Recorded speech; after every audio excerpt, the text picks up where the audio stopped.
Hey guys, I wanted to run through a couple of concepts I think are interesting and that I don't see any information out there. So I wanted to share with my friends and family and whoever randomly stalks me on the internet. So today I wanted to talk about the idea of compounding relationships as described by Naval Ravikant. For those that don't know Naval Ravikant, he's kind of the Yoda of our time. He's one of my two favorite thought leaders really in Silicon Valley, and so is a very wise man. And you can follow him on Twitter at Naval, Naval.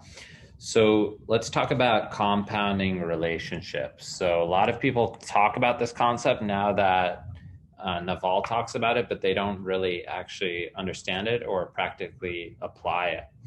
So the general idea of compounding returns is very interesting. If you look at kind of compounding financial returns, you'll see that although you get some returns kind of in year 1, year 5, year 10, year 15, the true returns actually comes in year 20 to 30, and that's because of multiplier effects and things like that. There's an old adage that if you put a piece of grain on a checkerboard and you keep on kind of doubling it, that by the end of the checkerboard, you're going to be out of grain the entire planet. And that's because compound interest is not something that's intuitive. Albert Einstein, although he didn't say it, his credit was saying compound interest is the eighth wonder of the world. So let's talk about it in terms of a relationship. So how does it apply? So if you think about compounding, and this has been probably one of the most profound ideas for me to learn from, third hand from Naval. I've had dinner with him a couple of times in a group setting, but he doesn't know who I am. So, the idea is that relationships compounds and all the returns come from compounding. So I want to explain why that is. So one thing, a lot of this is evolutionary, and I'll spare you guys with the evolutionary psychology. I did take an entire class on it, and it's quite a fascinating topic, but I'll give you the main takeaways. One of the things about human beings in general is that there's a natural time for how long it takes to quote unquote build a relationship. So when people say building a relationship in business, they don't actually mean kind of touchy feeling. They mean building trust. So relationship is synonymous with trust. It doesn't even have to do with likability or non-likability. I do business with people I may or may not like, but I don't do business with people I may or may not trust, which is a very different aspect. So going back to the natural time. So I've seen this over and over in my career is you end up kind of talking to, for example, in the family office world, which is just like a very ultra wealthy people, you end up having conversations with these people for 5 to 7 years before you do your first transaction. Sometimes you get lucky. And the reason for that is both rational and irrational. On the rational side, believe it or not, it's actually hard to have staying power with low integrity in any marketplace. So the mere fact of you existing and continuing to do business over 3-5 years is actually itself a pretty strong and also pretty predictable signal. It seems very trivial. It's like you're not out of the industry, but the people that do not have high integrity de facto will get boxed out of the best deals and will get boxed out of the industry. So actually tracking somebody over several years has a very rational purpose. The other important aspect is essentially, you'll see this over and over, the testability of the relationships. So the most rational way, and the number one thing you could do in terms of applying the idea of compounding relationships, is just like any investment, is to start making small investments that very quickly scale. So let's say I want to invest, $5 million into a relationship over time. I might do even a $25,000 deal with somebody, which is going to give me a lot more information than even 5 years of basically getting to know them, jumping on calls. All that I would say is essentially, kind of BS. It doesn't really mean anything because there's no skin in the game. It's like saying I'm for something but not actually doing anything about it. It doesn't mean anything. It's just like a bunch of words that together mean nothing. So same thing with a transaction. The good thing about human beings is that they're very consistent. So they're consistently good and consistently bad, consistently high integrity and consistently low integrity. So the number one thing you could do today is start making very small bets. It doesn't have to be $25,000. It could be $250. It could be, $1,000. And people will very quickly show, character is what is revealed in an interaction with somebody. Character is not something that they state, that they go around and say, I'm high character, I'm high integrity. It's what's revealed by their actions. So you could find that out very quickly. And one of the biggest changes that I made is, first of all, the small investments. Second one is really like, if I very quickly find out that somebody is not somebody that I want to do business with, there's different levels of that. There's outright fraud. There's people that are just difficult. I actually consider that a blessing, because if I could find out within 2 months that I don't want to invest within a 10-year relationship, that's great. Like, I'm not bitter about it.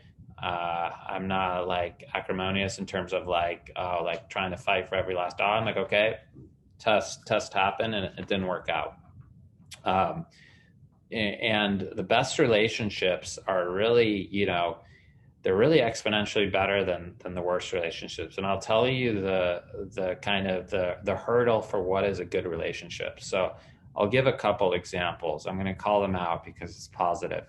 One is my mentor and my CEO of 10X Capital, Hans Thomas. One of the most amazing people I've ever met.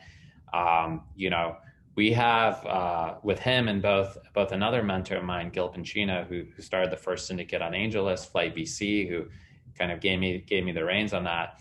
In both of these cases, an interesting thing happens, which is we both sometimes against the will of the other person send each other money back and forth in order to like either make things right, or if there's a transaction, somebody ended up doing more work than was expected. Like, the three of us will basically send money back and forth for a couple of reasons. One is just because honestly, after you get to a certain level of success, relationships start to matter more, and its fairness and things like that are in many ways our luxury, and you start accounting for that.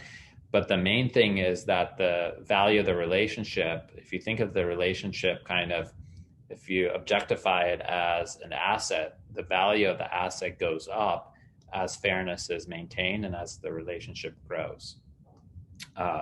So that is what it means. Like when somebody says, I have a really good business relationship, that's kind of the hurdle, is like, is that person going to literally send you money? And do you feel compelled to send that person money more than what's contractually owed, right? That's a very high factor if you think about it. A lot of people, even just like saying what you're going to do and executing on that's to me like more than good enough for a long-term relationship. It doesn't always have to be that, such an excellent relationship, but it really can be on that level. So going back to, if you start with the premise that the relationship will start to really pay off in year 7, you start to realize like, okay, so I'm 1 month into this relationship. Do I want to invest the next 7 years of my life? And you could over apply this heuristic. You could be like, oh, is this something that's like for 30 years or nothing? Like, you don't want to be too kind of binary and crazy about it, but it's a good rule of thumb to think about. And it goes both ways. If you think about it, if your returns are really going to come in year 7 to year 15, call it, or year 20, then you're going to have to really tolerate 7 years of a mediocre relationship in order to even really start monetizing that, which of course nobody wants. So that's a couple of concepts. Hopefully that's helpful.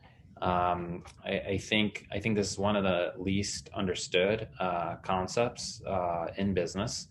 I think one factor that I'll actually add to compounding relationships that's interesting is there's actually 2 different drivers for that. One is trust grows, so transaction value could go up over time, But the other thing is if you pick your relationships well and kind of people that are high integrity and high success, capitalism is set up in such a way that those people end up actually significantly more successful than the market.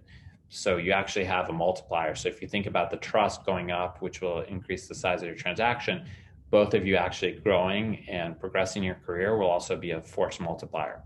So you might have an exponential times exponential type of curve. I actually happen to think this is not a touchy-feely thing. I think all returns in a capitalist economy basically comes from a relationship, from good relationships. Again, not good as in like I love you or I want you to be at my wedding. Good as in high integrity, high trust. By the way, this is a concept Warren Buffett believes too. It's not my individual concept. I've just come to the same conclusion. Obviously, I'm not saying to weight my opinion the same as Warren Buffett. I'm just telling you as somebody that I know that I could vouch for that idea. And the second thing that I would say is as much of a force multiplier as financial transactions are and financial compounding, I would actually argue that relationships actually compound at a higher scale for a lot of different reasons, especially if you pick those relationships well. So I think it is many ways one of the number one lessons you could learn in business and you could really execute on. So that's my quick kind of rambling on long-term relationships on how to apply Naval Ravikant's theory and philosophy. Hopefully you like it. If you do, comment below. If you don't comment. And I hope you guys have a great day. Thanks.